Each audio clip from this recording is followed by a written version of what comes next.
Pemusnahan barang bukti hasil pengungkapan kasus narkoba jaringan antar provinsi ini dilakukan BNN Kabupaten Musirawas bersama BNN Kota Lubuk Linggau yang disaksikan langsung PJS Bupati Musirawas Ahmad Rizali. Barang bukti yang dimusnahkan hampir 2,1 kg ini sebelumnya dilakukan tes terlebih dahulu keasliannya oleh tim laboratorium BNN. Dan selanjutnya barang bukti narkoba sabu-sabu dimusnahkan dengan cara di blender bersama dengan air dan juga deterjen kemudian dibuang di septic tank.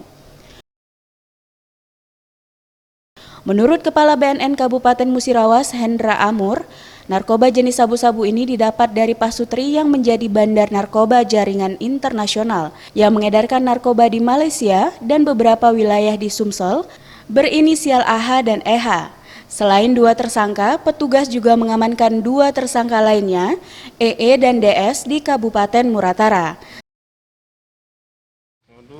Tersangka keempat-empatnya berasal dari Musirawas Utara. Muratara Pak ya? Muratara. Dan BB yang kita amankan TKP-nya ada di Simpang Semambang, Kecamatan Luar Negeri. Kapan? Malam Pak?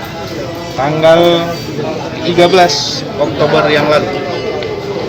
Temukan di bawah jok supir di sebelah kanan, ya. Sementara kurirnya di sebelah kiri. Tim Liputan Sriwijaya TV.